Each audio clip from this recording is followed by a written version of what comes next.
நாமத்திற்கு ஸ்தோத்திரம். கிறிஸ்து பிரியமானவர்களே, பைபிள் படிக்கிறதுக்கெல்லாம் எடுத்து ரெடியாக வச்சுக்கோங்க.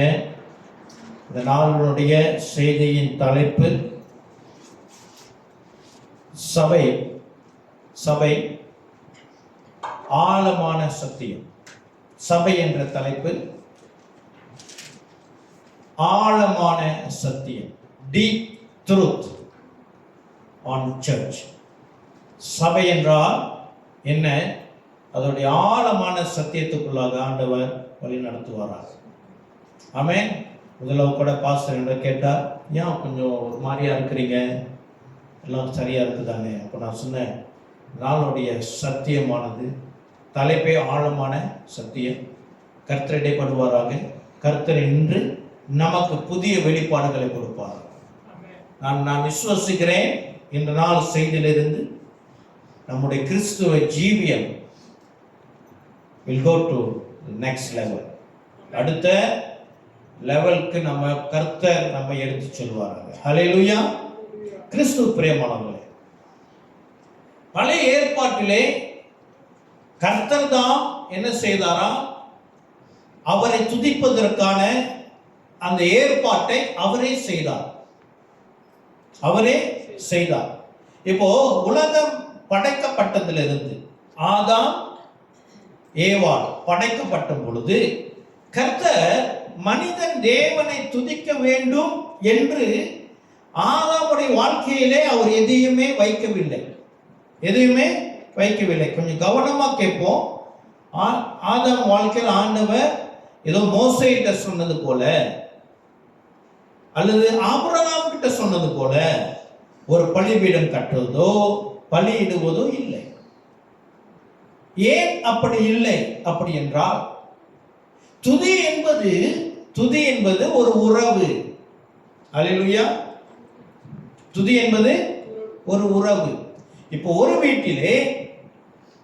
வீட்டிலே அப்பா மற்றும் பிள்ளைகள் ஒரே வீட்டில் தங்கி இருக்கும் பொழுது பிள்ளைகளுக்கும் அப்பாவுக்கும் இடையிலே இருக்க வேண்டிய உறவானது நேரடியாக இருக்கும். அதே நேரத்தில் பிள்ளைகள் வெளியே இருந்தார்கள் என்று சொன்னார், வெளியே தங்கி படிக்கிறார்களோ, வெளியே தங்கி வேலை செய்கிறார்களோ, அப்படி என்றால் இப்போ பிள்ளைகளுக்கும் பெற்றோருக்கும் நடுவில் இருக்கிற அந்த உறவு எப்படி இருக்க வேண்டும்? அதுக்கு நடுவில் மத்தியஸ்தராக ஏதேனும் ஒன்று இருக்க வேண்டும். அநேக வேளைகளில் என்னவாக இருக்கும்? தொலைபேசியாக இருக்கும். ஆமென். அப்ப இந்த துதி என்பது ஒரு தொலைபேசியை போல பரலோகத்தில் இருக்கிற தேவாதி தேவனுக்கும் இங்க இருக்கிற அவருடைய பிள்ளைகளுக்கும் மத்தியஸ்தராக அந்த துதியை கர்த்தர் வைத்திருக்கிறார். புதிய ஏற்பாட்டிலே அது வேற விதத்தில் வேலை செய்கிறது. நம்ம பிற்பாட பார்க்க போகிறோம். புதிய ஏற்பாட்டிலே இந்த துதியானது நம்மையும் இயேசு கிறிஸ்துவையும் பரிசுத்த ஆவியானவரையும் பரலோக பிதாவையும் இணைக்கிறது இந்த துதியானது. பழைய ஏற்பாட்டிலே ஆதாமிடம் இப்படியான காரியத்தை அவர் செய்யவில்லை. ஏன் செய்யவில்லை என்றால் அவர் ஆதாமோடு கூட இருந்தார். சாயங்கால வேளையில குளிர்ச்சியான நேரத்தில் அவர் என்ன செய்கிறாரா? அவங்க ஆதாமை இறங்கி வந்து பார்க்கிற கர்த்தர். ஆமென். அப்போ அது வேற மாதிரி இருந்தது. அந்த உறவு வேறு. அது வேறு. ஆண்டவரிடம் கனெக்ட் பண்றது, ஆண்டவரோடு கூட இணைவதற்கு ஆதாமு துதி ஏறெடுக்க தேவையில்லை. ஏன்னா ஆதாமே ஒரு துதி. ஹல்லேலூயா. ஆதாம மகிமையில கர்த்தர் நிரப்பி வச்சிருந்தார். ஆதாம் அவனே கர்த்தருக்கு ஒரு துதியாக இருக்கிறதுனால. ஹல்லேலூயா. அப்போ ஆதாமுக்கு பிறகு ஆதாமுடைய நாட்களிலே கடவுளோடு கூட ஒரு துண்டிப்பு வந்து விட்டது. அவன் பாவம் செஞ்சதுனால என்ன ஆயிடுச்சு? தேவனோடு உள்ள உறவு துண்டிக்கப்பட்டது. இப்ப தேவ பிரசன்னம் அவங்க மத்தியிலே இல்லாத ஒரு சூழ்நிலையிலே தேவனோடு ஒரு கனெக்ஷன், ஒரு உறவு வைத்திருக்க வேண்டும் என்று முதலிலே தீர்மானித்தது காயின் தான் முதலாவது தீர்மானித்து காணிக்கை கொண்டு சென்றான். அவனோடு கூட ஆபேலும் கொண்டு சென்றான். சரி, அப்புறம் அந்த சம்பவங்களும் பார்க்கணும். அதுக்கு பிறகு காயின் ஆபேலை கொலை செய்த பிறகு இப்போ தேவனுக்கு நேராக சரியான ஆராதனையை, சரியான பலியை ஏறெடுக்கிற ஒரு ஞானம், ஒரு இருதயம் ஆபேல்கிட்ட இருந்தது. இப்போ ஆபேலும் மரித்து போனான். இப்போ மறுபடியும் தேவனிடம் சரியாக சேரக்கூடிய அந்த ஞானம், அந்த வெளிப்பாடு யாரிடமும் இல்லை, காயினிட்டும் அது இல்லை. அப்போ காயினுடைய சந்ததி அப்படியாக பாவத்திலே பெறுகிறவர்களாக சரித்திரம் காட்டுகிறது வேதவாசனம். வேதவாசனம் சொல்லுகிறது, சேத் பிறந்த, அதாவது மூன்றாவது மகன், குறிக்கப்பட்ட மூன்றாவது மகன். ஆதாமுக்கு ஏகப்பட்ட பிள்ளைகள் இருந்தார்கள். ஆகினாலே இப்ப காயின், ஆபேல், அதுக்கு பிறகு சேத்து தான் பிறந்தாரா அப்படின்னா, இடைப்பட்ட காலத்திலே வேற பிள்ளைகளும் பிறந்திருக்க கூடும். ஆனால் வேதம் சேத் என்ற பெயரை குறிக்கப்படுகிறது. ஏனென்றால், நான் ஒரு நல்ல உதாரணமாக பைபிள் ஸ்டடியில பிள்ளைகளுக்கு நான் சொல்லிக் கொடுக்கிறது உண்டு. என்னவென்றால்,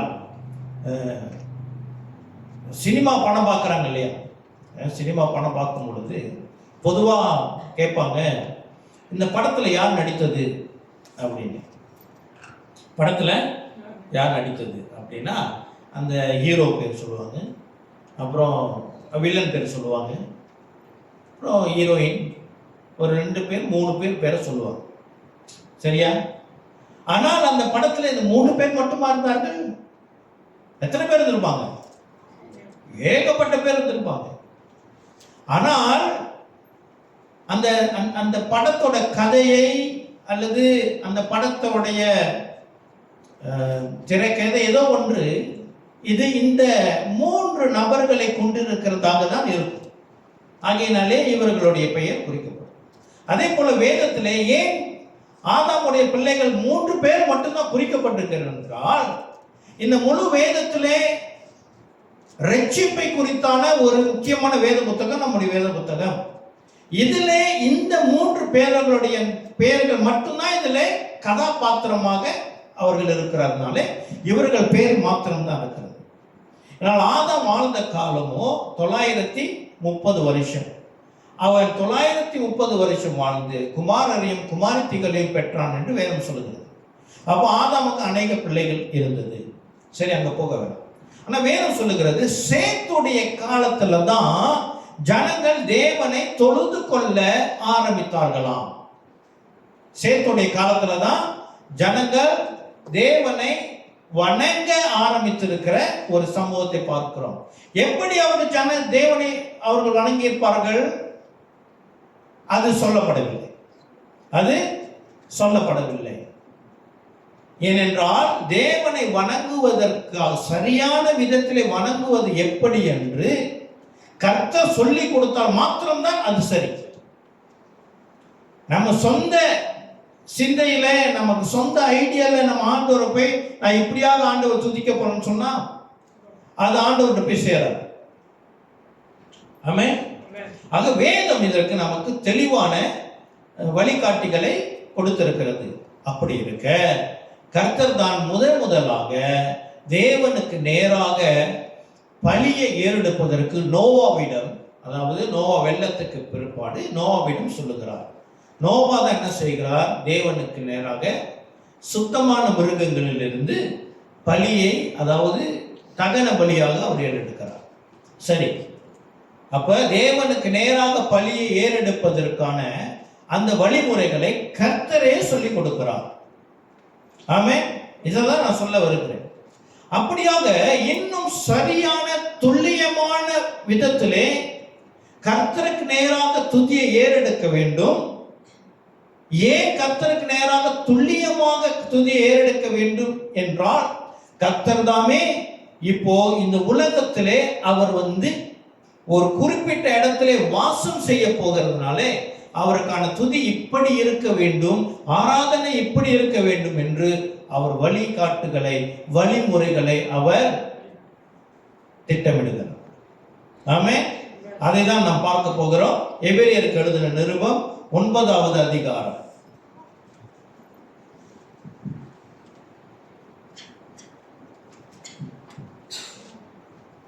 படிங்க, எடுத்தவங்க முதல் வசனத்திலிருந்து படிங்க.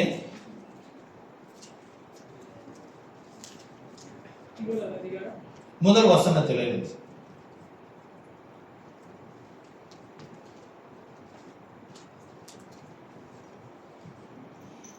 கொஞ்சம் சீக்கிரம், நிறைய இருக்கு எனக்கு பேச வேண்டியது.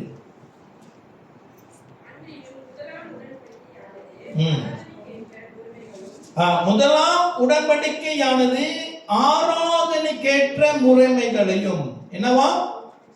முதலாம் உடன்படிக்கை ஆண்டவர் ஜனங்களோடு இந்த உலகத்திலே மக்களோடு போட்டார். அது எதற்காகவே? ஆராதனைக்காக, கர்த்தரை ஆராதிப்பதற்காக. அவர் என்ன செஞ்ச? ஆராதனையின் முறைமை போட்டிருக்கு, ஆராதனைக்கேற்ற முறைமை. அப்ப கர்த்தரை ஆராதிக்க வேண்டும் என்றால் அதுக்கு ஒரு முறை உண்டு. ஹல்லேலூயா. இந்த முறைமை எங்கே கற்பிக்கப்படுகிறது? முதலாம் உடன்படிக்கையிலே கற்பிக்கப்படுகிறது. இப்ப ஃபாலோ பண்ண முடியல. எங்கே ஆரம்பிச்சு இப்ப ஆண்டவர் எங்க கொண்டு வந்துட்டாரு? தேவனை ஆராதிக்கிறதுக்கு ஒரு முறைமையை கொண்டு வந்திருக்கிறார். ஹல்லேலூயா. ஓகே, தொடர்ந்து படிப்போம்.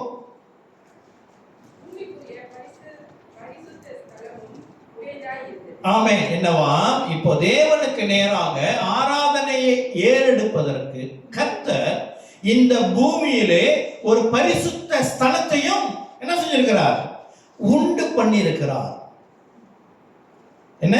பூமிக்குரிய பரிசுத்த ஸ்தலமும் உடையதான் இருந்தது. இப்போ ஆண்டவர் தேவாதி தேவன் இந்த பூமியில் இருக்கிற மக்கள் தன்னை வணங்குவதற்கு, தன்னை தொழுது கொள்வதற்கு ஒரு முறைமையை அறிமுகப்படுத்துகிறார். அந்த முறைமை எங்கே செய்யப்பட வேண்டுமா? ஒரு பரிசுத்த ஸ்தலம், ஒரு குறிப்பிட்ட இடத்திலே அது செய்யப்பட வேண்டுமா? ஆமென். இப்போ அது எதை குறித்து பேசுகிறது என்றால், மோசே கட்டின ஆசரிப்பு கூடாரத்தை குறித்து எழுதப்பட்டு இருக்கிறது. ஆமென். அந்த ஆசரிப்பு கூடாரத்தினுடைய அந்த சாயல் தான் அப்படியாக ஆலயத்திற்கும் சென்றது. ஆமென். சரி, இப்போ இதை நம்ம மைண்ட்ல நம்ம வச்சுக்கிட்டு தொடர்ச்சியாக வாசிக்க போகிறோம். படிங்க.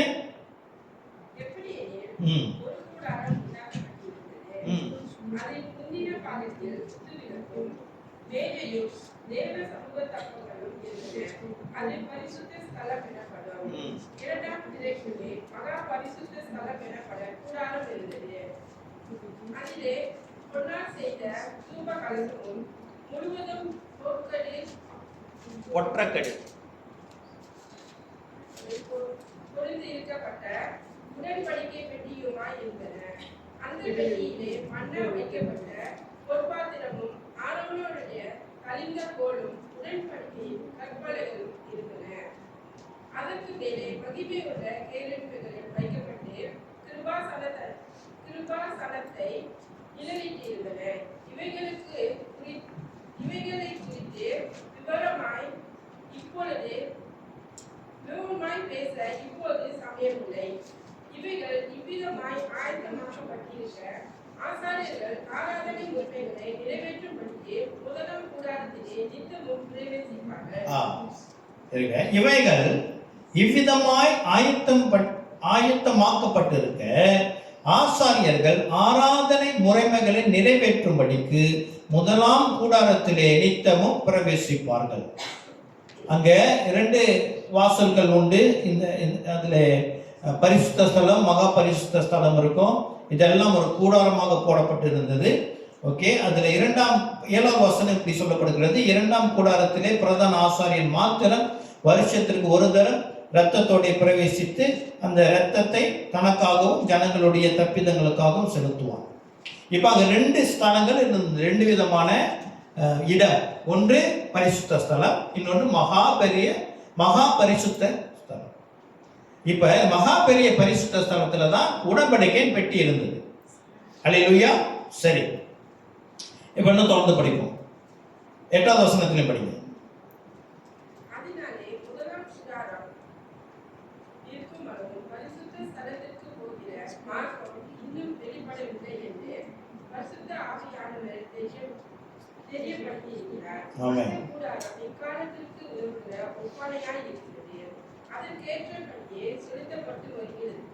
வருகிற காணிக்கைகளும் பலிகளும் ஆராதனை செய்கிறவர்களுடைய மனசாட்சியை பூரணப்படுத்த கூடாதவைகளாம்.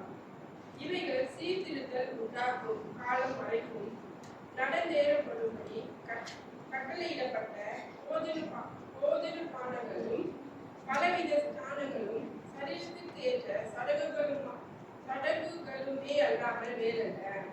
கிறிஸ்துவானவர் வரப்போகிற நன்மைகளுக்குரிய பிரதான ஆசாரியராய் வெளிப்பட்டு கையினால் செய்யப்பட்டதாகிய இந்த சிருஷ்டி சம்பந்தமான கூடாரத்தின் வழியாக அல்ல, பெரிதும் உன்னதமான கூடாரத்தின் வழியாகவும் வெள்ளாட்டுக்கடா இளங்காலை இவைகளுடைய ரத்தத்தினாலே அல்ல, தம்முடைய சொந்த ரத்தத்தினாலும் ஒரே தரம் மகா பரிசுத்த ஸ்தலத்திலே பிரவேசித்து நித்திய மீட்பை உண்டு பண்ணினார். Okay, right.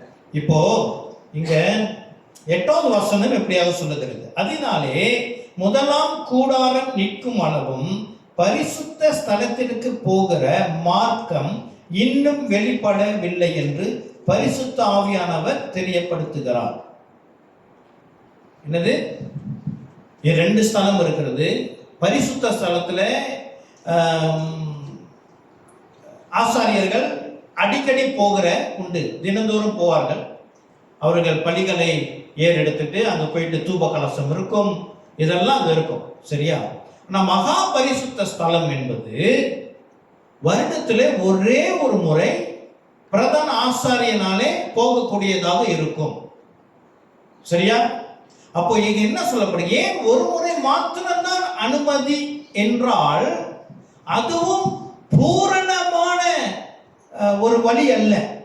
இப்ப இங்க போட்டிருக்கிறது என்ன? ஒரு வார்த்தை வருகிறது, பரிசுத்த ஸ்தலத்திற்கு போகிற மார்க்கம்.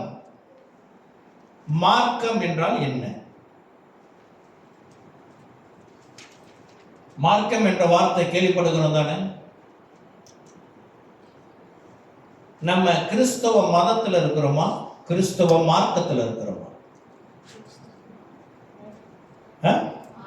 மார்க்கம். ஆங்கிலத்தில் என்ன போட்டிருக்குது? வேன் போட்டிருக்கும். மார்க்கம் என்றால் வழி. மார்க்கம் என்றால் வழி. இப்ப இந்த இடத்துல என்ன சொல்லப்படுகிறது? பரிசுத்த ஸ்தலத்துக்கு போகிற வழி இன்னும் வெளிப்படவில்லை. அல்லேலூயா. இப்ப அந்த நாட்களிலே பரிசுத்த ஸ்தலத்துல, மகா பரிசுத்த ஸ்தலத்துல கர்த்தருடைய உடன்படிக்கை பெட்டி இருக்கிறது. அங்க தேவனுடைய பிரசன்னம் உண்டு. அது உண்டா? நிச்சயம் உண்டு. கர்த்தருடைய பிரசன்னம் அங்க இருக்குன்னு சொன்னா அது இருக்குதான். யாரும் உள்ள பிரவேசிக்க முடியாது. பரிசுத்தம் இல்லாமல் ஒருவனும் தேவனை தரிசிக்க முடியாது என்கிற பிரகாரமாக இப்போ அது உள்ளுக்கு போகிற வழி ஏதோ ஆசாரியன் வருடத்துல ஒரு முறை சென்றாலும் அதுவும் பூரணமாக்கப்பட்ட வழி அல்ல. ஆமென். இப்ப பரிசுத்த ஸ்தலம், மகா பரிசுத்த ஸ்தலத்திற்கு அங்க தேவனுடைய பிரசன்னம் இருக்கிறது. கர்த்தருடைய ஆசை என்ன? ஜனங்கள் இந்த மகா பரிசுத்த ஸ்தலத்திலே என்னோடு கூட இணைய வேண்டும் அப்படின்னா அவருடைய சித்தம். ஆமென். ஆனால் அதற்கு போகக்கூடிய வாய்ப்போ அதுக்கு போகக்கூடிய வழியோ இன்னும் திறக்கப்படவில்லை, இன்னும் அறியப்படவில்லை. ஆகையினாலே மகா பரிசுத்த ஸ்தலத்திற்கு உள்ளாக போவதற்கு முன்பதாக வருஷத்துல ஒரு முறை அந்த பிரதான ஆசாரியன் அநேக சுத்திகரிப்பு சடங்குக்குள்ளாக சென்று தன்னை அதிகமாக ஆயத்தப்படுத்தி தன்னை பலிகள் எல்லாம், அந்த சமாதான பலி எல்லா பலிகளையும் விட்டு போகும் முன்னும் கூட கையிலே ஒரு மணியையும் இடுப்பிலே ஒரு கயிறையும் கட்டி தான் உள்ளே அனுப்புவார்கள். அப்படி இருந்தும் ஏதேனும் ஒரு குறைபாடு இருந்தால் கர்த்தர் அங்க அவன் மரித்து விடுவான். அந்த பிரதான ஆசாரியன் மரித்து விடுவான். அவருக்கு கையிலே கட்டி வெளியெழுத்துருவார்கள். ஆமென். ஏன் இவ்வளவு பிரச்சனை என்றால் இன்னும் அதற்கான வழி அறியாமல் இருந்ததாம். அப்படிதான் எழுதப்பட்டிருக்குது. இதோ பரிசுத்த ஸ்தலத்துக்கு போகிற மார்க்கம் இன்னும் வெளிப்படவில்லை என்று பரிசுத்த ஆவியானவர் தெரியப்படுத்தியிருக்கிறார். அல்லேலூயா. இப்போ 13வது 12வது வசனம் வரைக்கும் நாம் வாசித்தோம். இப்ப 12வது வசனத்தை நான் வாசிக்கிறேன். 11லேருந்து வாசிக்கிறேன். கிறிஸ்துவானவர் வரப்போகிற தன் நன்மைகளுக்குரிய பிரதான ஆசாரியராய் வெளிப்பட்டு கையினால் செய்யப்பட்டதாகிய இந்த சிருஷ்டி சம்பந்தமான கூடாரத்தின் வழியாக அல்ல, பெரிதும் உத்தமமான கூடாரத்தின் வழியாகவும். இப்போ அந்த மகா பரிசுத்த ஸ்தலத்திற்கு போவதற்கு கைகளால் செய்யப்பட்ட அந்த வாசல் இல்லையாம், அந்த வாசல் இல்லையாம். இப்போ அவர் வேறொரு வழியை நமக்கு காட்டுகிறாராம்.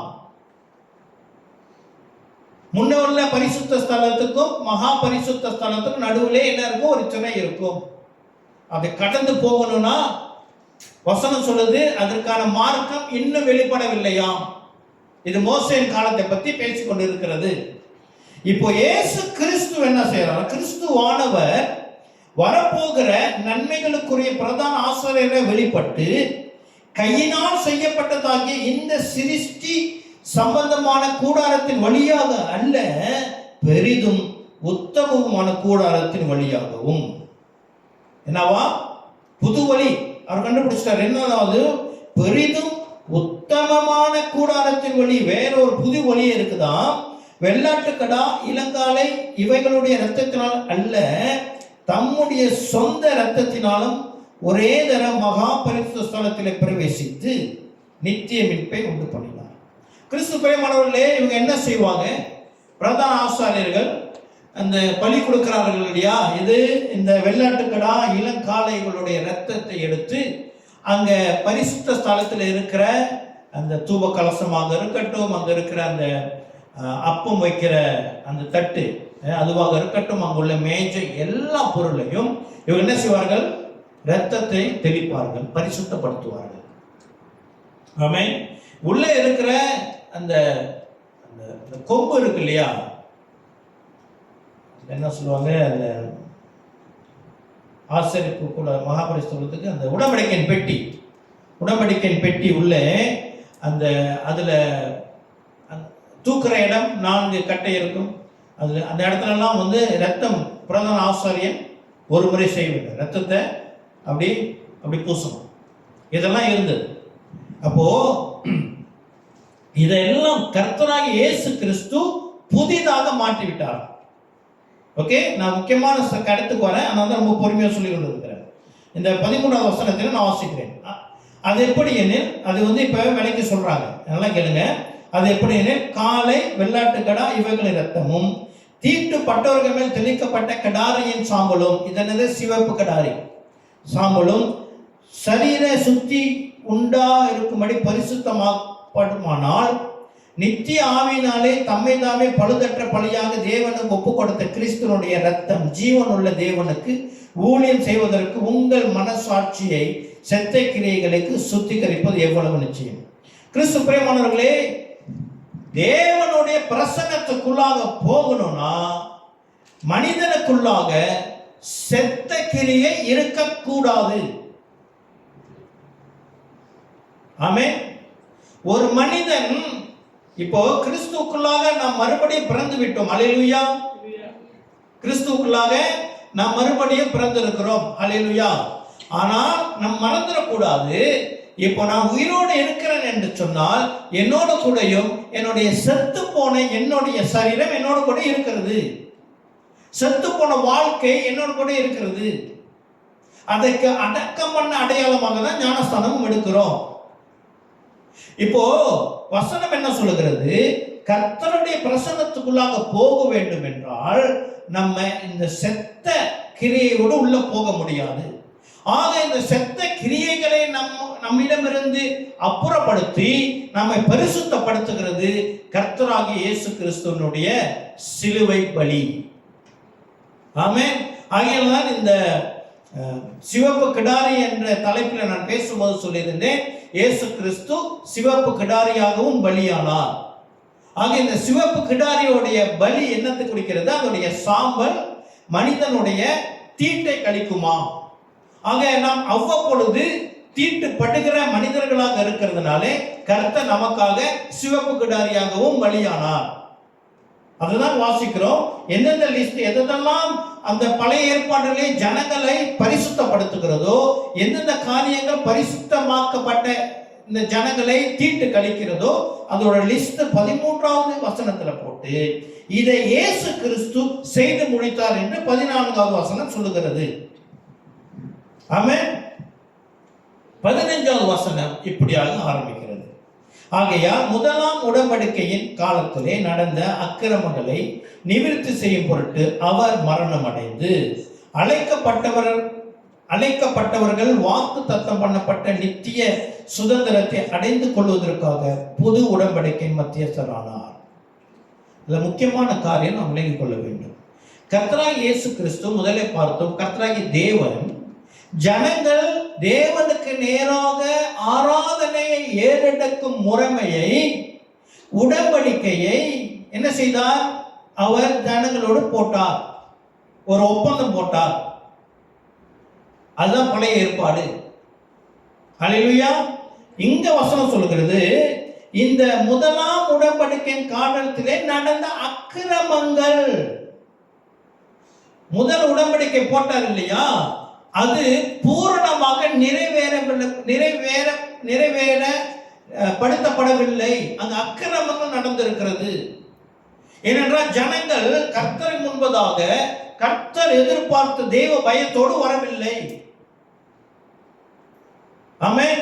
ஆகையினால்தான் ஜனங்கள் சிறையிருப்புக்கே போனார்கள். பழைய ஏற்பாட்டுல பெரிய அக்கிரமம் பண்ணிட்டாங்க.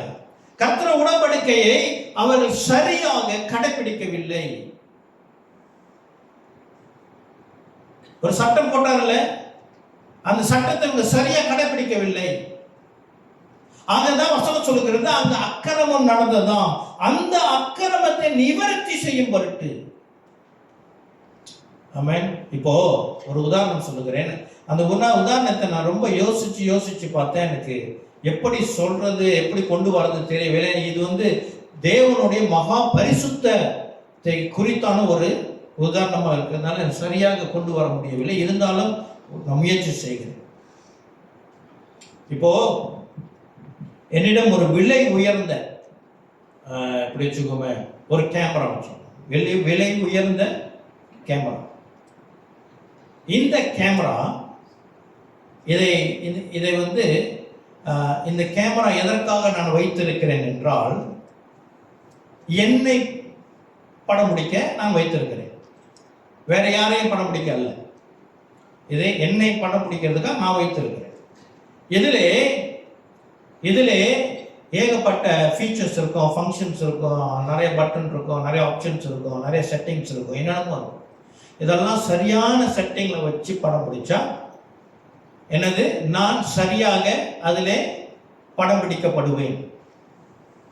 இப்போ நான் என்ன செய்கிறேன், இதை ஒருத்தர் கையில கொடுத்து படம் பிடிக்க சொல்லுகிறேன்.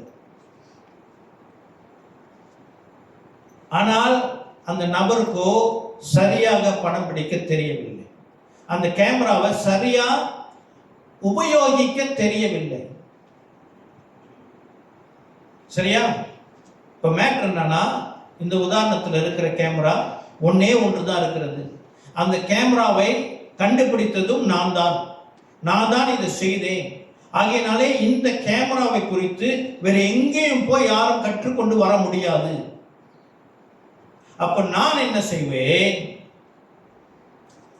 என்ன செய்ய முடியும் என்றால், அந்த கேமரா பிடிக்கிற, அந்த கேமரா கையில பிடித்திருக்கிற நபரிடம் கொஞ்சம் நில்லுங்க சொல்லி, நான் அந்த கேமராவை ஒரு ஸ்டாண்ட் ட்ரைபாட்ல போட்டுட்டு நான் சென்று அதுக்கான செட்டிங் எல்லாம் ஃபைன் டியூன் பண்ணி நானே எல்லாத்தையும் செய்து, அப்புறம் நான் இங்க நின்று கொண்டு இப்போ நான் அவன்கிட்ட சொல்லுவேன், நீங்க இப்போ ஒரு பட்டன் மட்டும் தட்டுங்க போதும். இப்ப சரியா வரும். ஆமென். கிறிஸ்து பிரியமானவர்களே, தேவனுக்கு ஏறெடுக்க வேண்டிய சரியான ஆராதனை முறைமையை தேவன் ஜனங்களுக்கு அவருடைய உடன்படிக்கையாக எழுதி கொடுத்தார். இதை இப்படி செய்யுங்க, இதை இப்படி செய்யுங்க, இப்படி செய்யுங்க. ஆனால் ஜனங்களினாலே அதை சரியாக செய்ய முடியவில்லை. ஆகையினாலே அதிலே அக்கிரமம் நடந்ததாம்.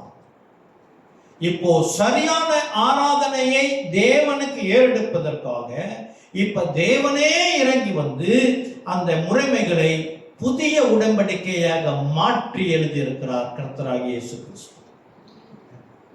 அல்லேலூயா.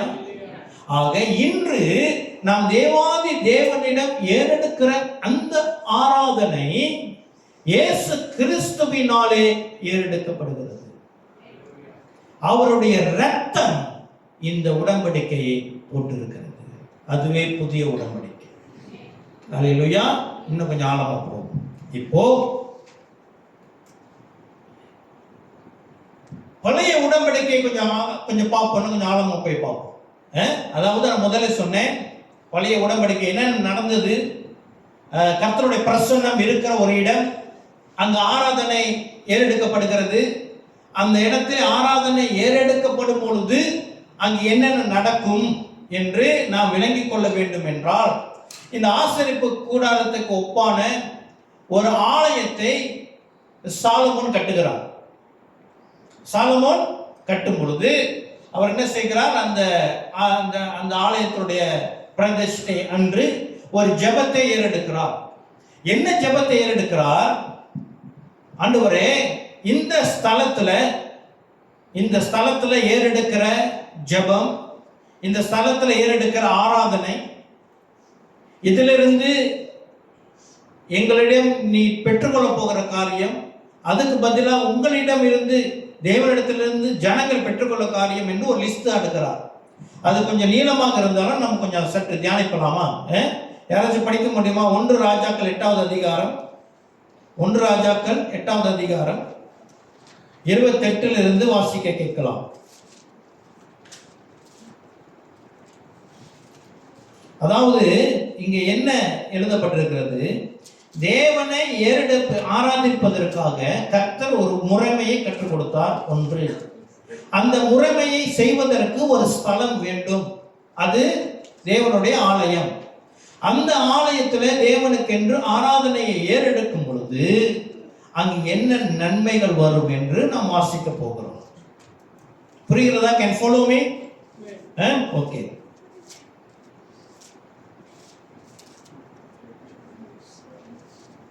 யார் வாசிக்கிறீங்க?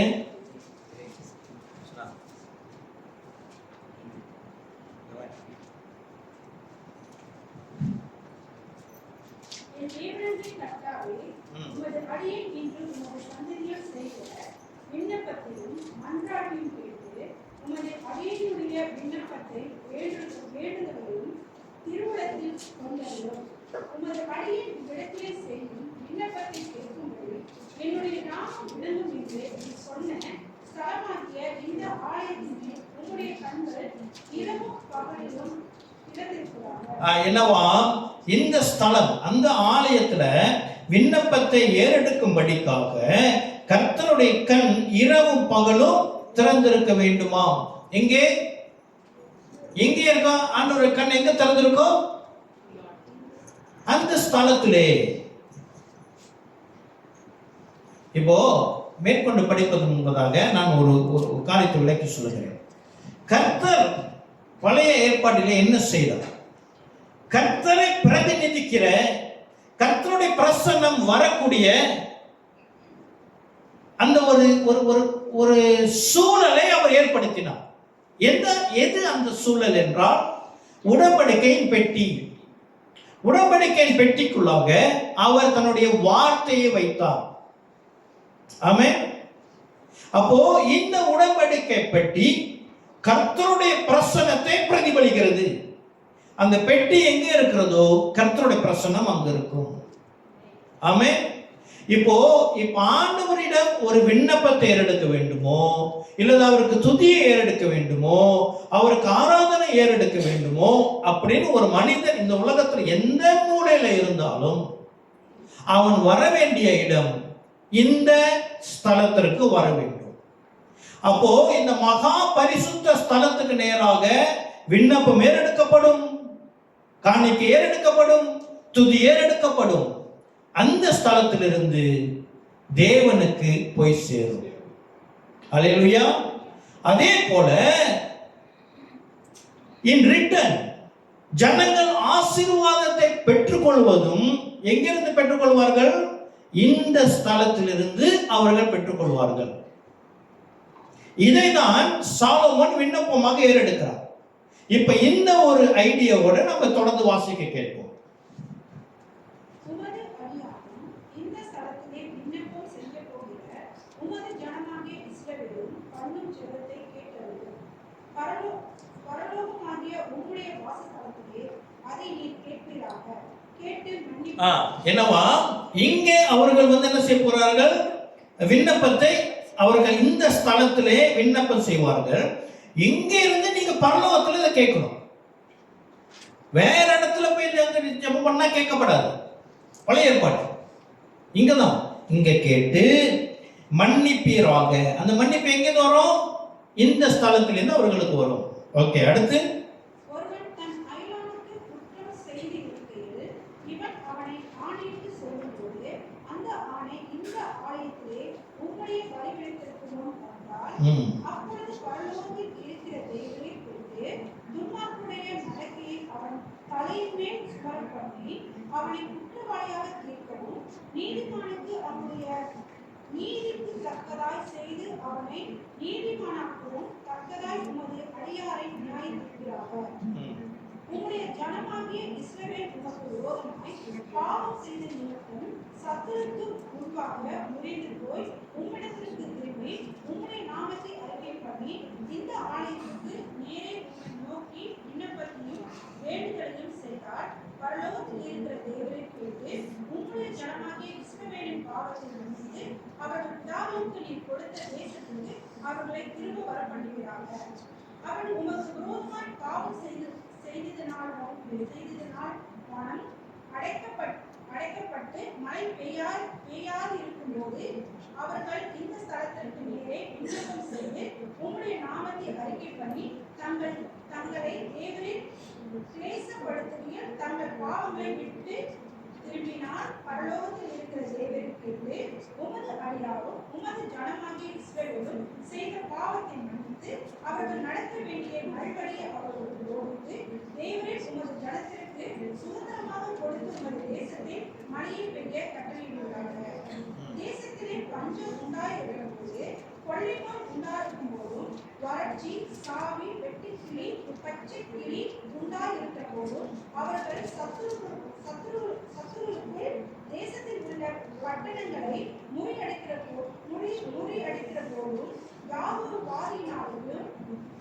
வியாதியினாலும் வரப்போகிறதும் உம்முடைய ஜனமாகிய இஸ்ரவேல் அனைவரிலும் எந்த மனுஷனானாலும் தன் இருதயத்தின் வாதியை உணர்ந்து இந்த ஆலயத்துக்கு நேராக தன் கைகளை விரித்து சகல விண்ணப்பத்தையும் சகல வேண்டுதலையும் உம்முடைய வாசஸ்தலமாகிய பரலோகத்தில் இருக்கிற தேவரை கேட்டு மன்னித்து தேவரின் எங்கள் பிதாவுக்கு கொடுத்த தேசத்தில் அவர்கள் உயிரோடு இருக்கும்படி நாளெல்லாம் உமக்கு பயந்திருக்கும்படிக்கு தேவரின் ஒருவரே எல்லா மனுபுத்திரின் இருதயத்திலும் அறிந்தவராக நீர் அவன் இருதயத்தை அறிந்திருக்கிறதே அவன் அவனுடைய வழிக்கு தக்கதாய் செய்து அவர்களுக்கு பலன் அளிக்கிறார். ஆமென். போதும். நான் நீளம் 53 வரைக்கும் வாசிக்கணும். நம்ம என்ன செய்வோம்? ஓகே, நான் ஏன் வாசிக்க சொன்னேன் என்று சொன்னால் இதில் விளங்குகிறது என்ன? தேவன் தனக்கென்று ஆராதனை ஏறெடுப்பதற்கு ஒரு ஸ்தலத்தை கொடுத்திருக்கிறார். வேறு இடத்துல போய் தேவனை ஆராதிக்க முடியாது. அவர்கள் ஒரே இடத்துல தான் ஆராதிக்க முடியும். இது மகா பரிசுத்த ஸ்தலம். அல்லேலூயா. ஆக கர்த்தருக்கு கொடுப்பதும் இங்கே என்னென்ன எதெல்லாம் கொடுக்கணுமோ அதெல்லாம் கொடுக்கிற இடம் இதுதான். கண்ணீரை கொடுக்குறீங்களா, இங்க வாங்க. ஆராதனை கொடுக்குறீங்களா, பலியை கொடுக்குறீங்களா, காணிக்கை கொடுக்குறீங்களா, எல்லாம் நீங்க இங்க வரணும். கர்த்தரிடம் என்று பெற்றுக்கொள்ளுகிற இடமும் இதுதான். ஆமே. எது? ஆசரிப்பு கூடாரம். பிற்காலத்திலே இது ஆலயமாக மாறினது. அந்த ஆலயத்திற்கான இந்த இடத்திலே இதெல்லாம் கர்த்தர் செய்ய வேண்டும் என்று சாலமோன் ஏறெடுத்த ஜெபத்திற்கு அடுத்த அதிகாரத்திலே கர்த்தர் அவனுடைய ஜெபத்தை கேட்டார் என்று எழுதப்பட்டது. அப்ப என்ன? கர்த்தர் அதை சம்மதித்தார். அப்போ பழைய ஏற்பாட்டிலே, பழைய உடன்படிக்கையிலே இதுதான் நடந்தது. சரியா? இப்ப மறுபடியும் எபிரேய புத்தகத்துக்கு நாம் சொல்லுவோம்.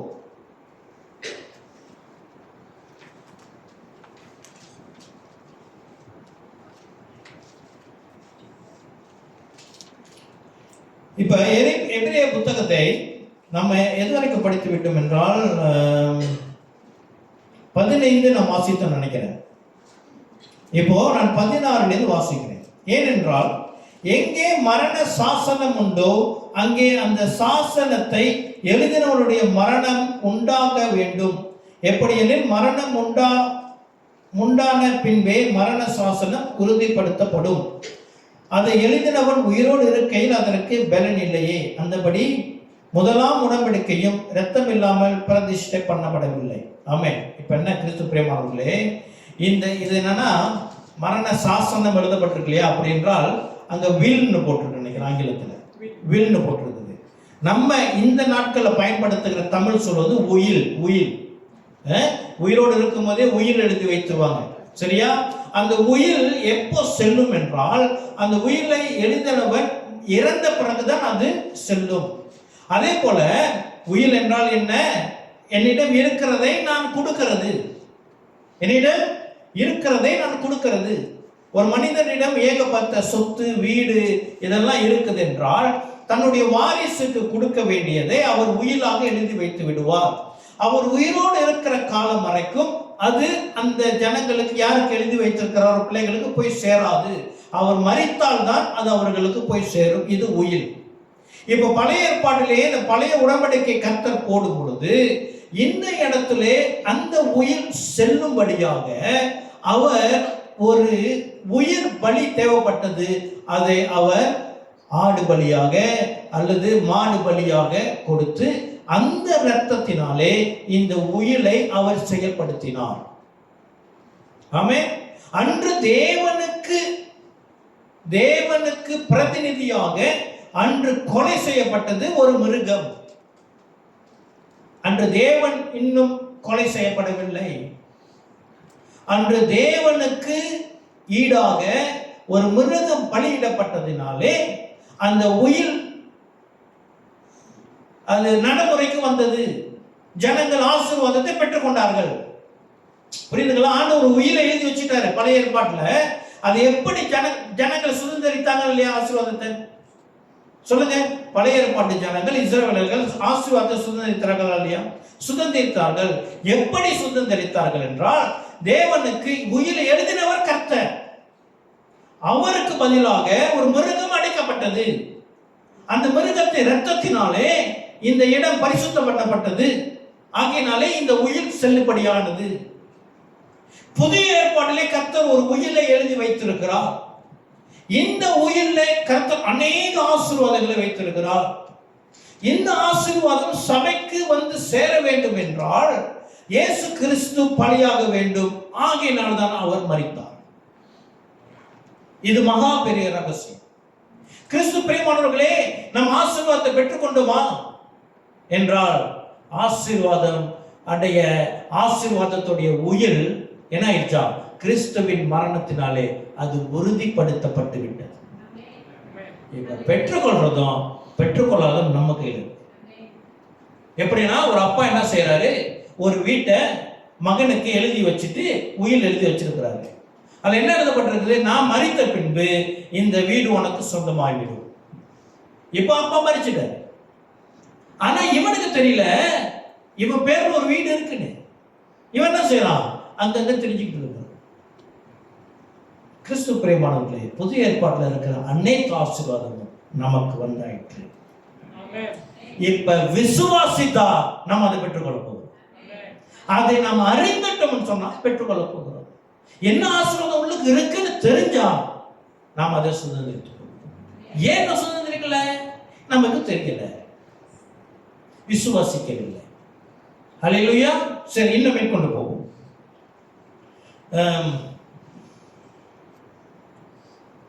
18வது வசனம், அந்தபடி முதலாம் உடன்படிக்கையும் இரத்தம் இல்லாமல் பிரதிஷ்டை பண்ணப்படவில்லை. எப்படியெனில் மோசே நியாய பிரமாணத்தின்படி சகல ஜனங்களுக்கும் எல்லா கட்டளைகளையும் சொன்ன பின்பு இளங்கால வெள்ளாட்டுக்கடா இவர்கள் இரத்தத்தை தண்ணீரோடு சிவப்பான ஆட்டு மயிரோடும் ஈசோப்போடும் கூட எடுத்து புஸ்தகத்தின் மேலும் ஜனங்கள் எல்லாரும் மேலும் தெளித்து, தேவன் உங்களுக்கு கட்டளையிட்ட உடன்படிக்கையின் இரத்தம் இதுவே என்று சொன்னான். இவ்விதமாக கூடாரத்தின் மேலும் ஆராதனைக்குரிய சகல பலிமுட்டுகள் மேலும் இரத்தத்தை தெளித்தான். நியாய பிரமாணத்தின்படி கொஞ்சம் குறைய எல்லாம் இரத்தத்தினாலே சுத்திகரிக்கப்படும். இரத்த சிந்துதலில் இல்லாமல் மன்னிப்பு உண்டாகாது. ஆதலால் பரலோகத்தில் உள்ளவைகளுக்கு சாயலானவைகள் இப்படிப்பட்ட பலிகளினாலே சுத்திகரிக்கப்பட வேண்டியதாக இருந்தது. பரலோகத்தில் உள்ளவைகளோ இவைகளிலும் விசேஷித்த பலிகளாலே சுத்திகரிக்கப்பட வேண்டியதாமே. அழகிடுங்க. இப்போ ஒரு மிருகம் அடிக்கப்பட்ட மிருகத்தின் இரத்தம் என்ன செய்யப்பட்டது? ஜனங்களுக்கும் தேவனுக்கும் ஒரு கனெக்ஷன், ஒரு உறவை உண்டுபடுத்துவதற்காக என்ன செய்யப்பட வேண்டும்? அந்த இடம் சுத்திகரிக்கப்பட வேண்டும், அந்த இடம் பரிசுத்தமாக்கப்பட வேண்டும். ஜனங்கள் மேலும் தெளிக்கப்பட்டதாம், ஜனங்களும் பரிசுத்தமாக்கப்பட வேண்டுமா. இந்த பரிசுத்தத்தோட ஜனங்கள் எங்கே வர முடியும்? ஆலயத்திற்கோ இல்லது ஆசரிப்பு கூடாரத்துக்கோ வர முடியும். ஜனங்கள் மேலே தெளிக்கப்பட்டது ஆட்பட்டிருக்கா இல்லையா? இப்போ இந்த ஜனங்கள் பாவம் நிறைந்தவர்கள், இந்த ஜனங்களுடைய பாவம் மன்னிக்கப்பட வேண்டும். அதனாலதான் போட்டிருக்கு, ரத்த சிந்துதல் இல்லாமல் மன்னிப்பு இல்லை. ரத்தம் சிந்தப்பட்டாயிற்று. இந்த ரத்தம் ஜனங்கள் மேல் தெளிக்கப்பட்டது. தெளிக்கப்பட்ட ஜனங்கள் இப்போ ஆசரிப்பு கூடாரத்துக்கு வருகிறார்கள், ஆலயத்துக்கு வருகிறார்கள். அல்லேலூயா. வந்த ஜனங்களுடைய ஜெபம் ஏறெடுக்கப்படுகிறது, துதி ஏறெடுக்கப்படுகிறது. வெளியிலிருந்து ஜெபிக்க முடியாதாம். இந்த ஸ்தலத்துக்கு வரணும். இந்த ஸ்தலத்துக்கு வரணும்னா நீ இதோ அடிக்கப்பட்ட ஒரு மிருகத்தை ரத்தம் உன் மேல படணும், நீ பரிசுத்தமாக்கப்படுவாய், பாவம் மன்னிக்கப்படும். அதுதான் ஐடியா. இப்ப அதை இயேசு கிறிஸ்து நிறைவேற்றி என்ன செய்தாராம்? 24வது வசனம், அந்தபடி மெய்யான பரிசுத்த ஸ்தலத்துக்கு அடையாளமான கையினால் செய்யப்பட்டதாய் இருக்கிற பரிசுத்த ஸ்தலத்திலே கிறிஸ்துவானவர் பிரவேசியாமல், கையிலே கட்டப்பட்ட ஆலயத்துல கர்த்தர் பிரவேசிக்கவில்லையா? அவருடைய வெற்றியின் அந்த மரணத்தின் வெற்றியை கொண்டு ஆசரிப்பு கூடாரத்துக்குள்ளாக போகவில்லையா? மாறாக பரலோகத்திலே தானே இப்பொழுது நமக்காக தேவனுடைய சமூகத்தில் பிரத்யட்சமாகும்படி பிரவேசித்திருக்கிறார். கிறிஸ்து பிரியமானவர்களே, நம்ம ஏறெடுக்கிற ஆராதனை எங்க ஏறெடுக்கிறோம் தெரியுமா? நமக்காக கர்த்தர் பரலோக வாசலை திறந்து விட்டார். நம்ம கூடி வருகிற இடம் பரலோகம். இது கையினால கட்டப்பட்ட, கண்களை பார்க்கிற வரைக்கும் இது இந்த கிளைன்ல இருக்கிற ஒரு பில்டிங். ஆனா நம்ம கூடி வந்து ஆராதனை ஏறெடுக்கிற இடமும் பரலோகம். நம்ம ஆராதனை வந்திருக்கிறோமா இல்லையா? பழைய ஆராதனை எங்க எடுக்கப்பட்டது? ஆசரிப்பு கூடாரத்திலே. பழைய ஏற்பாட்டிலே ஆசரிப்பு கூடாரத்திலே ஆராதனை ஏறெடுக்க கூட தக்க அந்த தகுதி, ஒரு மிருகம் அடிக்கப்பட்டு அந்த ரத்தம் அவர்கள் மேல் தெளிக்கப்பட்டு பாவம் மன்னிக்கப்பட்டு அவர்கள் என்ன செய்தார்கள்? அந்த ஸ்தலத்துக்குள்ளாக போனார்கள். ஆனால் இயேசு கிறிஸ்துவோ அந்த வெற்றியை எடுத்துட்டு ஒரு ஸ்தலத்துக்குள்ளாக கையினால செய்யப்பட்ட இடத்துக்கு வரவில்லையா, பரலோகத்துக்கு சென்றார். அப்ப நம்ம ஏறெடுக்கிற ஆராதனைக்கு வந்து கூடுகிற இடம் எந்த இடம்? பரலோகத்துல வந்து கூடுகிறோம். நம்முடைய ஜெபம் பரலோகத்துக்கு நேராக ஏறெடுக்கப்படுகிறது. ஜனங்கள் என்ன செய்வார்கள்? ஆசரிப்பு கூடாரத்துக்கு வந்து அவர்கள் ஆராதனையை ஏறெடுப்பார்கள். ஆராதனை ஏறெடுத்த ஜனங்கள் தேவனுடைய வார்த்தை இருக்கிற இடத்திலிருந்து, மகா பரிசுத்த ஸ்தலத்திலிருந்து ஆசீர்வாதத்தை பெற்றுக்கொள்வார்கள். இப்போ ஆசரிப்பு கூடாரம் அங்கிருந்து அகற்றப்பட்டது. இப்போ ஆசரிப்பு கூடாரம் இந்த இடத்துல பரலோகம் வந்தாயிற்று. நாம் ஏறெடுக்கிற ஜெபம், நாம் ஏறெடுக்கிற ஆராதனை, நாம் பாடுகிற துதி கணம் பரலோகத்துக்கு ஏறுகிறது. பரலோகத்தில் இருக்கிற தேவன் இதோ இந்த வார்த்தையினாலே இந்த பரிசுத்த ஸ்தலத்திலிருந்து, இந்த மகா பரிசுத்த ஸ்தலத்திலிருந்து ஜனங்களை ஆசீர்வதிக்கிறார். கர்த்தருடைய பிரசன்னம் நிறைந்த இடம். ஆராதனைக்கு வரும் பொழுது இதைதான் 12வது அதிகாரத்துல நாம் போன வாரம் வாசித்தோம். என்னவா, நீங்களோ 22ஆம் வசனத்திலிருந்து, நீங்களோ சீயோன் மலையிடத்திற்கும் ஜீவனுள்ள தேவனுடைய நகரமாகிய பரம எருசலேம் இடத்திற்கும் 1000-10,000 பேர் தேவதூதர்கள் இடத்திற்கும் பரலோகத்தில் பேர் எழுதியிருக்கிற முதல் பேரானவர்களிடத்திலும் சர்வ சங்கமாகிய சபையிடத்திற்கும் யாவருக்கும் நியாயபதியாக தேவனிடத்திற்கும் பூரணமாக்கப்பட்ட நீதிமான்களுடைய ஆவிகளிடத்திற்கும் புது உடன்படிக்கையின் மத்தியஸ்தராகிய இயேசு கிறிஸ்துவிடத்திற்கும் ஆபேலினுடைய இரத்தம் பேசினதை பார்க்கிலும் நன்மையானவைகளை பேசுகிற இரத்தமாகிய தெளிக்கப்படும் இரத்தத்திடத்திற்கு வந்து சேர்ந்தீர்கள். நீங்க விசுவாசிக்கிறீர்களோ இல்லையோ, பரலோகம் இப்போ இங்கே அசைவாடி கொண்டிருக்கிறது. வேத வசனத்திலே நீங்க ஆசீர்வாதத்தை பெற்றுக்கொண்டு இருக்கிறீர்கள். கர்த்தருடைய ஆசீர்வாதம் இதோ கையில 10,000 கையில கொடுக்கிற அந்த ஆசீர்வாதம் இல்ல, இந்த வேத வசனமே ஆசீர்வாதம். இதை கேட்கிறவர்கள் ஆசீர்வதிக்கப்படுகிறார்கள். நம்ம கேட்கிற சப்ஜெக்ட் வேற என்னமோ சப்ஜெக்ட் பத்தி நம்ம பேசிக்கொண்டு இருக்கிறேன், நீங்களும் கேட்டுக்கொண்டு இருக்கிறீர்கள். ஆனால் நாம் பெற வேண்டிய ஆசீர்வாதம் அங்கு தானா வந்து கூடிக்கொண்டு இருக்கிறது, நம்மள் கண்களுக்கு தெரியாமல். விசுவாசத்தினால் நீதிமான் பிழைப்பான். ஆமென். இதைதான் இந்த வசனத்துல தான் அவர் கொடுக்கிறார். இந்த வார்த்தை இந்த எழுதினவர் இங்கே தான் அதை வந்து வைக்கிறார். பார்ப்போமா? 9வது வசனம் அதிகாரம் வாசிச்சு கொண்டு இருக்கிறோம்.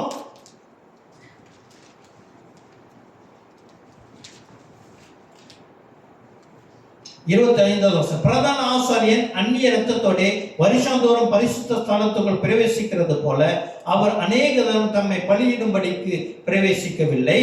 அப்படி இருந்ததனால் உலகம் உண்டானது முதல் கொண்டு அவர் அநேக தரம் பாடுபட வேண்டியதா இருக்குமே.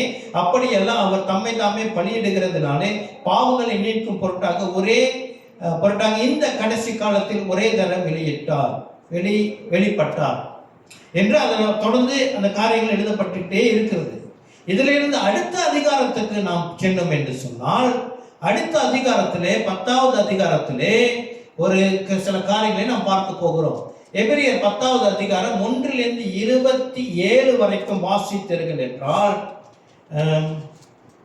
கொஞ்ச நேரம் இருக்கு, நான் வேகம் வாசிச்சிடுறேன். இப்படி இருக்க நியாயப்பிரமாணமானது வரப்போகிற நன்மைகளின் பொருளாயிராமல் அவைகளின் நிழலாய் மாத்திரம் இருக்கிறபடியால் வருஷந்தோடும் இடைவிடாமல் பட்டு வருகிற ஒரு விதமான பலிகளினாலே அவைகளை செலுத்த வருகிறவர்களை ஒரு காலம் பூரணப்படுத்த மாட்டாது என்று அப்படியே தொடர்ச்சியாக வாசித்து கொண்டு வந்தோமே என்று சொன்னால், 23வது வசனத்திலிருந்து நான் வாசிக்கிறேன். இந்த புத்தகம் இப்போ 9வது அதிகாரத்திலேருந்து வாசிக்க இருக்கிறோம். 9வது அதிகாரத்திலேருந்து இந்த வசனம், இதை எழுதினவர் பரிசுத்த ஆவியானவர் எங்கே நம்மை நடத்தி கொண்டு சென்று இருக்கிறார் என்றால் 23ல நான் வாசிக்கிறேன், 22லயும் வாசிக்கிறேன்.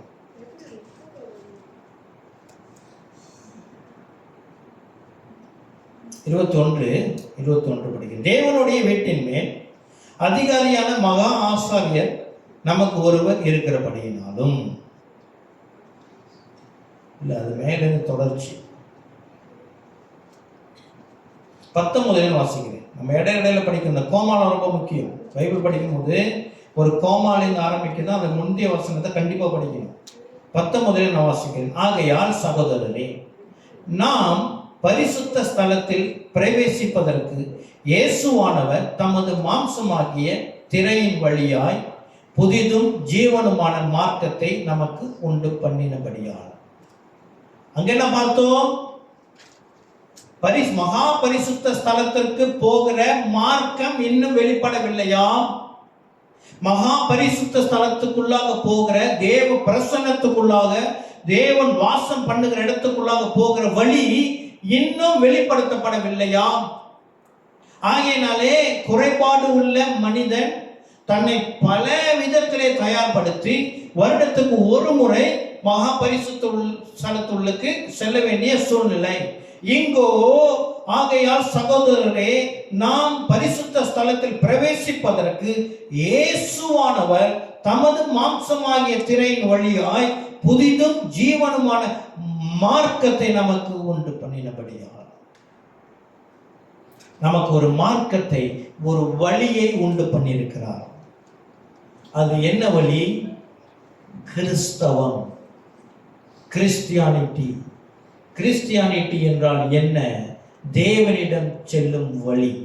நானே வழியும் சத்தியமும் ஜீவனுமாய் இருக்கிறார். கடவுளிடம் ஒரு மனிதன் போகணும் என்று இந்த உலகத்தில் எந்த மனிதன் தீர்மானித்தாலும் அவனுக்கு இருக்கிற ஒரே வழி, ஒரே மார்க்கம் கர்த்தராகிய இயேசு கிறிஸ்து. ஹல்லேலூயா. அடுத்து அந்த மார்க்கத்தின் வழியாய் பிரவேசிப்பதற்கு அவருடைய இரத்தத்தினாலே நமக்கு தைரியம் உண்டாயிருக்கிறபடியினாலும், இப்ப அந்த மார்க்கம் என்றால் புரிகிறது, கர்த்தருடைய ஸ்தலம் என்றாலும் புரிகிறது. எங்கே எங்கே நம்மளுடைய இப்ப ஆராதனை ஏறெடுக்கப்படுகிறது? பரலோகம். ஹல்லேலூயா. இதை இயேசு கிறிஸ்து தான் நமக்கு ஏற்படுத்தி இருக்கிறார். அவர் தான் வழியாக இருக்கிறார். ஓகே. 21வது வசனம், தேவனுடைய வீட்டின் மேல் அதிகாரியான மகா ஆசாரியர் நமக்கு ஒருவர் இருக்கிறபடியினாலும், துர்மனசாட்சி நீங்க தெளிக்கப்பட்ட இருதயம் உள்ளவர்களாயும், சுத்த ஜனத்தால் கழுவப்பட்ட சரீரம் உள்ளவர்களாயும், உண்மை உள்ள இரத்தத்தோடும் உண்மையுள்ள இருதயத்தோடும் விசுவாசத்தின் பூரண நிச்சயத்தோடும் சேர கடவோம். அந்த இடத்துல போயிட்டு இந்த இயேசு என்ற மார்க்கம், இயேசு என்ற வழியிலே நாம் ஒரு இடத்துல போய் சேர வேண்டுமா?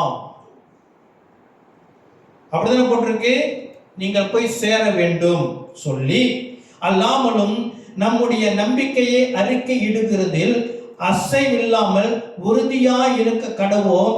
வாக்கு தத்தம் பண்ணினவர் உண்மை உள்ளவராய் இருக்கிறாராம். என்னவாம்? இந்த நம்பிக்கையிலே நாம் எப்படி இருக்க வேண்டுமா? உறுதியாக இருக்க வேண்டுமா? ஏனால் இந்த வாக்கு தத்தத்தை பண்ணினவர் உண்மை உள்ளவர். அவர் தான் நமக்கு ப்ராமிஸ் பண்ணியிருக்கிறார், வேற யாரோ ப்ராமிஸ் பண்ணல. மேலும் அன்புக்கும் நற்கிரைகளுக்கும் நாம் ஏவப்படும்படி ஒருவரை ஒருவர் கவனித்து, இப்ப வருத ரகசியம்.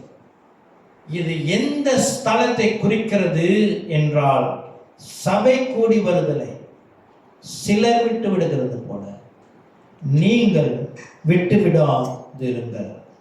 சபை கூடி வருதலை சிலர் விட்டு விடுகிறது போல நாமும் விட்டு விடாமல் ஒருவருக்கொருவர் புத்தி சொல்ல கடவுள்.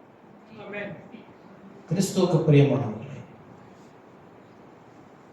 பழைய ஏற்பாட்டிலே நாம் பார்க்கிற மகா பரிசுத்த ஸ்தலம் கர்த்தர், அந்த மகா பரிசுத்த ஸ்தலத்தை இப்போ சபையிலே வைத்திருக்கிறார்.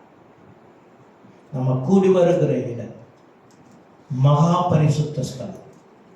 நம்ம ஏறெடுக்கிற ஆராதனை பரிசுத்த ஸ்தலத்திற்கு போகிறது. புதிய ஏற்பாட்டிலே கர்த்தருடைய பிரசன்னம் இந்த ஆராதனையிலே இறங்கி வருகிறது. 133 சங்கீதம் சகோதரர்கள் ஒருமித்து வாசம் செய்கிறது. அது ஆரோனின் சிரசின் மேல் விழுந்த என்னவாம் அபிஷேகத்துக்கு சமமாய் இருக்கிறதா? ஏன் ஆரோன் அபிஷேகம் பண்ணப்படுகிறார் தெரியுமா? வருடத்தில் ஒரு முறை தேவ பிரசன்னத்துக்குள்ளாக போவது. இப்போ சகோதரர்கள் கூடி வருகிறது, சபை கூடி வருகிறது. என்னவாம்? இப்போ நம்ம பிரசன்னத்துக்குள்ளாக போல கூடி வருகிறது நம்ம வேலை. கர்த்தருடைய பிரசன்னம் இங்க இறங்கி வரும் என்று சொல்லிவிட்டு, நாளானது சமீபத்து வருகிறதை எவ்வளவாய் பார்க்கிறீர்களோ அவ்வளவாய் புத்தி சொல்ல வேண்டும். எந்த நாள்? கர்த்தருடைய வருகை சமீபமாக இருக்கிறதுனாலே நாம் ஒருவரை ஒருவர் பார்த்து என்ன புத்தி சொல்ல வேண்டுமா? சபை கூடுதலை நீங்க விட்டு விடாதிருங்கள். அது எந்த காரணமாக இருக்கட்டும், எந்த காரணமாக இருக்கட்டும், சபை கூடுதலை விட்டு விடாதிருங்கள். அடுத்த வசனம் மிகவும் ஆச்சரியமான வசனம். அதை சொல்லுவதற்கு எனக்கு நடுங்குகிறேன், பயப்படுகிறேன். என்ன இவ்வளவு நேரம் பேசினவ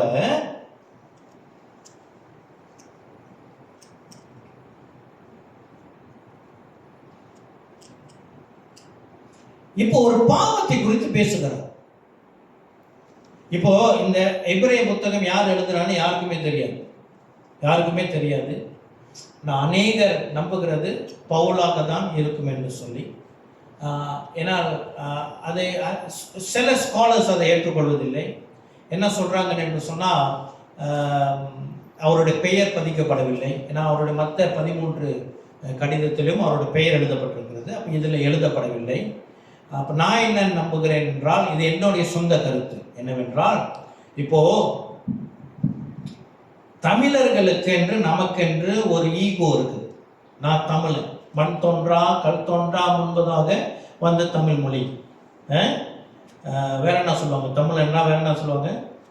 தமிழன் என்று சொல்லடா, தலை நிமிர்ந்து நில்லடா, நம்மளாம் தமிழ் இனத்தவர்கள், உலகத்தை ஆண்டவர்கள் அப்படின்னு சொல்லுகிறோம். அப்படிதானே?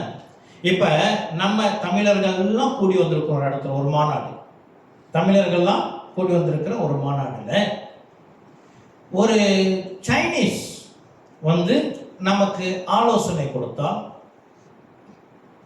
நம்ம ஏற்றுக்கொள்ள முடியுமா? சொல்லுங்க, ஏற்றுக்கொள்வோமா? நம்ம இல்லை வேற யாராச்சும் வந்து ஒரு ஆலோசனை கொடுக்குறாங்க. இது பொதுவாகவே உண்டு. இந்த அரசியல் கட்சி இருக்கு இல்லையா, தமிழ் அரசியல் கட்சி கூடுகிற இடத்துல மலாய் இனத்தவர்கள் வந்து அவங்க பேசுவாங்க. அப்போ அநேகர் கேளுங்க, ஏன் நம்ம ஆளே இல்லையா பேசுறது, ஏன் வேற இனத்தார் வந்து பேசுறாங்க அப்படின்னு. அவங்க எவ்வளவு நன்மை சொன்னாலும் ஏற்றுக்கொள்ள மாட்டோம். அதே போல இது யாருக்கு எழுதப்பட்டதாம்? எபிரேய மொழி பேசுகிறவர்களுக்கு எழுதப்பட்டது. இவர்கள் எபிரேயர்கள் என்றால்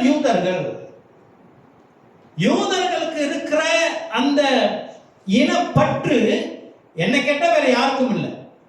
அவர்கள் அந்த இனப்பற்றுள்ள மிகவும், நாங்கள் தேவனுக்கு என்று பிரித்தெடுக்கப்பட்டவர்கள், நாங்கள் தேவனுடைய பிள்ளைகள், நாங்கள் எபிரேயர்கள், நாங்கள் யூதர்கள், அப்படி இருக்கிறவர்கள் அவர்களுக்கு ஆலோசனை வேற யாரிடமும் ஏற்றுக்கொள்ள மாட்டார்கள். வேற இனத்தார் வந்து அவர்கள் ஆலோசனை சொன்னாலும் அவர்கள் ஏற்றுக்கொள்ள மாட்டார்கள். அப்படி இருக்க இப்ப பவுல் தன்னுடைய பெயர் சவுல் என்ற பெயரை பவுல் என்று மாற்றிக்கொண்டார். இப்போ இந்த கடிதத்திலே பவுல் என்றால் அது வந்து புறஜாதியார்களுடைய பெயர், யூத பெயர் பவுல் என்று இருக்காது. அப்ப இவர் தன்னை பவுல் என்று அறிமுகப்படுத்தினால் இவர் சொல்லுகிறதை அவர்கள் ஏற்றுக்கொள்வார்களா? இவர் தன் பெயரை சவுல் என்றும் பயன்படுத்த விருப்பம் இல்லை. ஏன்னா இவர் பெயர் மாறிடுச்சு.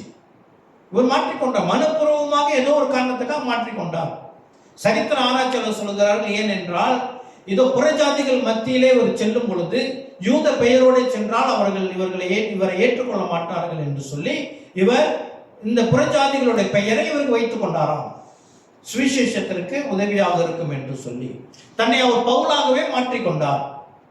இப்போ இந்த பவுல் என்ற பெயரோடு இந்த கடிதத்தை அவர் எழுதினார் என்றால் யூதர்கள் இதை வாசிக்க மாட்டார்கள். ஆகினாலே இவர் தன்னுடைய பெயரை குறிக்கவில்லை என்று இது என்னுடைய கருத்து.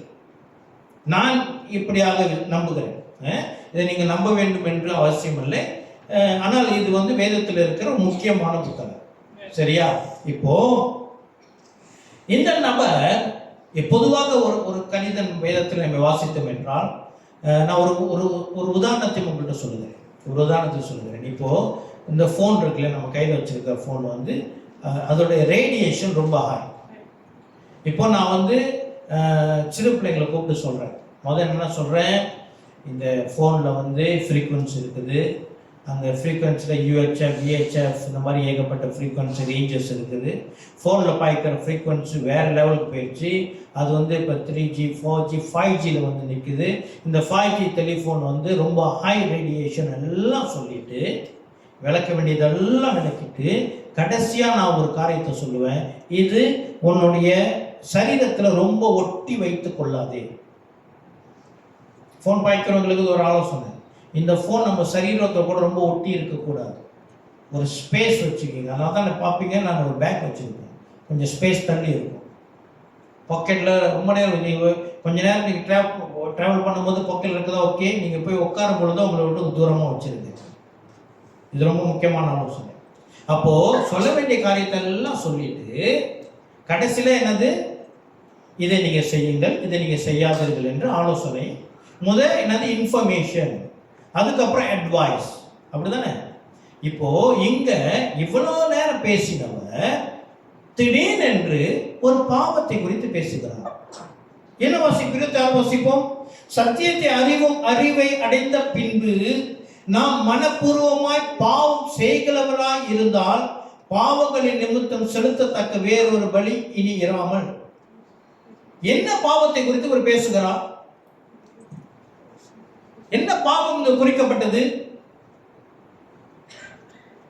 அப்படி என்றால் கிறிஸ்து பிரியமானவர்களே, சபை கூடுவதை விட்டு விடுகிறது பாவம்.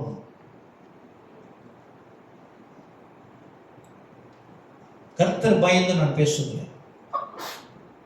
சபை கூடி வருகிறதை விட்டு விடுகிறது. எந்த காரணத்தை கொண்டு விட்டு விட்டாலும் அது பாவம். It's a sin.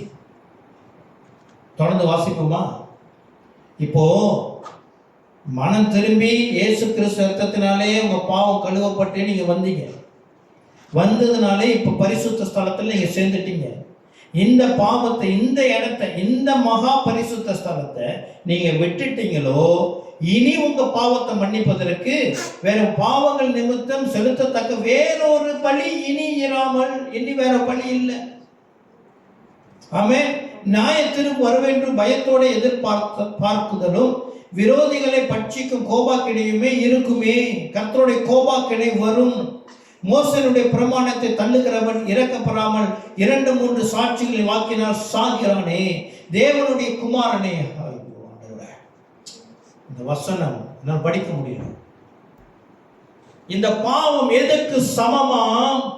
தேவனுடைய குமாரனை காலின் கீழ் மிதித்து தன்னை பரிசுத்தம் செய்த உடன்படிக்கை இரத்தத்தை அசுத்தம் என்று எண்ணி கிருபையின் ஆவியை நிந்திக்கிறவன் எவ்வளவு கொடிதான ஆக்கினைக்கு பாத்திரவனாய் இருப்பான் என்பதை யோசித்து பாருங்கள்.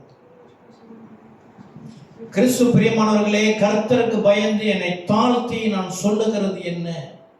சபை கூடி வருகிறது மகா பரிசுத்த ஸ்தலத்திற்கு மேலாக இருக்கிற பரலோகத்துக்கு நேராக நாம் வருகிறோம். இந்த இடத்திலே நம்மை தேவனுடைய பிரசன்னத்தை அசட்டை பண்ணாதபடி கர்த்தருக்கு பயபக்தியாய் நாம் நிற்கிறவர்களாக நிற்கும் பொழுது கர்த்தருடைய ஆசீர்வாதத்தை நாம் பெற்றுக்கொள்கிறோம். கர்த்தருடைய இந்த மகா பரிசுத்த ஸ்தலத்திலிருந்து வருகிற வார்த்தையை சந்தேகிக்காதபடி, கேள்விகள் எழுப்பாதபடி, கேள்விகள் எழுப்ப தெரியாதது எழுப்புறது சரி, நீ என்ன எப்படி சொல்லுவது அப்படின்னு எதிர்த்து பேசாதபடி கர்த்தருடைய வசனத்துக்கு ஆமென் என்றும் கீழ்ப்படுகிறவர்களுக்கு ஆசீர்வாதம் நிச்சயம். அப்படி இந்த சபை கூடுதலை அசட்டை பண்ணுகிறவர்கள் என்ன செய்கிறார்களாம்? தேவனுடைய குமாரனை காலின் கீழ் மிதிக்கிறார்களாம். யார் தேவனுடைய குமாரன்? நீங்க சொல்லுங்க, இது லேசான பாவமா? எத்தனை பேர் சொல்றீங்க சபையை குறித்து என்று இன்றுதான் இவ்வளவு தெளிவாக தெரிகிறது? எத்தனை பேர் சொல்றீங்க? நான் போதிக்கிறேன், நான் சொல்லுகிறேன், சபையுடைய இந்த முகாந்தரம், சபையோட அமைப்பு இவ்வளவு ஆழமானது, இவ்வளவு சீரியஸானது என்று சொல்லி எனக்கு இன்றுதான் தெரியும். அல்லேலூயா. ஆகினாலே கர்த்தர் நம்மோடு கூட பேசினார் என்று நான் விசுவசிக்கிறேன். கண்களை மூடி கர்த்தர் ஒப்புக்கொள்வோம். எல்லாம் எழுந்து நின்று ஒருவேளை நாம் சபை கூடுதலை அசட்டை பண்ணியிருக்கலாம். கர்த்தருடைய பிரசன்னத்தை ஆராதனை நேரத்தில் அசட்டை பண்ணியிருக்கலாம். தேவனுடைய வார்த்தை போதிக்கிற நேரத்தில் நாம் அசட்டை பண்ணியிருக்கலாம். கர்த்தருக்கு நேராக நம்ம கண்களை உயர்த்தி, தகப்பனே நம்மை தாழ்த்தி, ராஜா என்னை மன்னியும்படி ஆண்டவரை கேட்போமா? நல்ல ஆண்டவரே, உங்களுடைய சமூகத்தில் எங்களை தாழ்த்துகிறோம். கர்த்தரைகளை மன்னிப்பீராக. இதோ சபை கூட வருதலை நாங்கள் அசட்டை பண்ணினதுனால தகப்பனே எங்களை மன்னிங்க. இதோ தேவனுடைய குமாரனை காதில் மிதக்கிற அளவுக்கான அதுக்கு சமமான இந்த பாவத்தை நாங்கள் செய்தோம் என்று சொன்னார். இந்த ஒரு விஷயம் எங்கள் மேல் கர்த்தர் மனமிறங்குவீராக. இந்த ஒரு விஷயம் எங்களை மன்னிப்பீராக. ராஜா, நாங்கள் பெற்றுக்கொள்ளாமல் இருக்கிற ஆசீர்வாதங்களுக்கு தடையை கொண்டு வருகிற இதோ உம்முடைய பரிசுத்த ஸ்தலத்திலே, மகா பரிசுத்த ஸ்தலம் பரலோகத்துக்கு நேராக நாங்கள் கூடி வரும் பொழுது அதை நாங்கள் அசட்டை பண்ணினவர்களாக, இந்த ஸ்தலத்திலே இருந்து நாங்கள் பெற்றுக்கொள்ளாது இருக்கிற ஆண்டவரே இந்த ஆசீர்வாதங்கள் தடைகளையும் கூட கர்த்தர் எங்கள் மேல் மன்னிப்பீராக. இந்த நாள்ல உம்முடைய பிள்ளைகளுடைய யாவருடைய ஜெபத்தையும் கர்த்தர் கேட்டு, கர்த்தர் மன்னித்து, இதோ பிள்ளைகளை கர்த்தர் ஆசீர்வதிப்பீராக. கர்த்தருடைய பிரசன்னம் எங்கள் மேல் இறங்கட்டும். உம்முடைய ரத்தம் மறுபடியும் எங்கள் மேல் தெளிக்கப்படட்டும். இயேசுவின் நாமத்தினால, இயேசு கிறிஸ்து ரத்தம் எங்களை மன்னித்து, இதோ இந்த நாளிலே நாங்கள் மறுபடியும் பரிசுத்தமாக்கப்பட்டு எங்களுடைய ஜெபம் பரலோகத்துக்கு ஏறெடுக்க எந்த தடையும் இல்லாமல், இதோ இந்த பரிசுத்த மார்க்கத்தை தரித்தவர்களாக, பரிசுத்த மார்க்கத்திலிருந்து நாங்கள் இந்த நாள் ஆசீர்வாதத்தை பெற்றுக்கொண்டவர்களாக, இதோ நாங்கள் மறுபடியும் கூடி வர நாள் வரைக்கும் எங்களை உம்முடைய பிரசன்னத்திலே பரிசுத்தமாக்கிக் கொள்ள கர்த்தர் தேவ பயத்தையும் வேத வசனத்தையும் பரிசுத்த ஆவியின் துணையும் எங்கள் இருதயத்தில் வைப்பீராக. தாழ்த்தி ஒப்புக் கொடுக்கிறோம். இதனால் வந்திருக்கிற பிள்ளைகளை இயேசு கிறிஸ்துவின் நாமத்தில் நான் ஆசீர்வதிக்கிறேன். இந்த வேத வசனத்தை இதனால் ஏற்றுக்கொண்ட, இதோ எங்களுக்கு கர்த்தர் வெளிப்படுத்தினதுக்காக நமக்கு நன்றி செலுத்துகிறோம். இந்த வேத வசனங்கள் ஆமென் என்றும் ஏற்றுக்கொண்ட பிள்ளைகளோட வாழ்க்கையிலே கர்த்தர் சகல நன்மையும் செய்யும்படிக்காக ஜெபித்தோப்பு கொடுக்கிறேன். இயேசு கிறிஸ்துவின் நாமத்தினால் ஏற்றுக்கொள்ளும் ஜீவனுள்ள நல்ல அப்பாவே. ஆமென், ஆமென்.